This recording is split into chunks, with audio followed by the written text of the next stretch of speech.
times, but it's called The Cows of Green Hillock.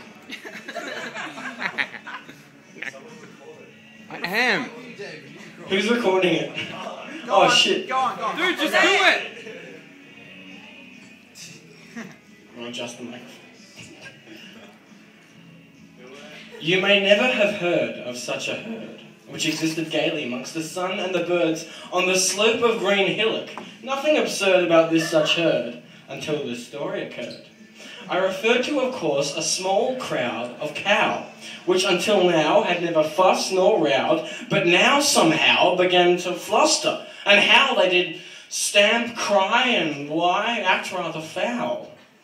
Ask you very well may, oh, why would this gay bunch of bovine behave in such a peculiar way? The answer, some say, lies in the truck full of hay, delivered on the very first Sunday of May. But others say no, that it wasn't the wheat, but rather the heat which did so entreat the minds and the feet of both petite and elite to lose control in this, well, unusual feat. But whatever the reason, the hay or the season afflicted their reason and turned them all heathen. One of them, Megan, with no reason for treason, charged into her father, though herself barely teethen. In the paddock, the bull, normally quiet and cool, began now to act like a blibbering fool, fooling and drooling like a common mule and disregarding every possible rule. Two friends of the hillock, Philip and Mandy, though handy together were never a fancy, now distorted it seemed by some disco candy, they began to act close and giddy and randy. The pigs in the sty were roused by the sound of the racket and roar from the future quarter pounds. The smelly brown mounds, the walls on the ground, swayed, rumbled and shook as the cows clowned around. For a steer named King Lear, who throughout his career had commanded respect through sedition and fear, now sprung up on his rears and cheered a great cheer, and bellowed a bellow even the farmer could hear.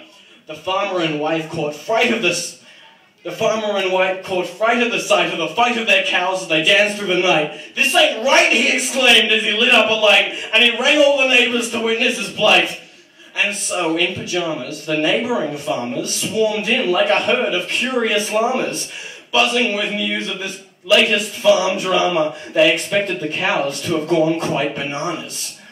They came to the gate, they unfastened the lock, and imagine their shock when they saw their lock, for the cows were now sleeping, not running amok. The farmer's head, all agreed, was in need of a knock. After apologies to each of his insulted guests, the farmer was behind on some much-needed rest. And while he slept as a cow, a quarrelsome pest, a smelly green hemlock continued to infest.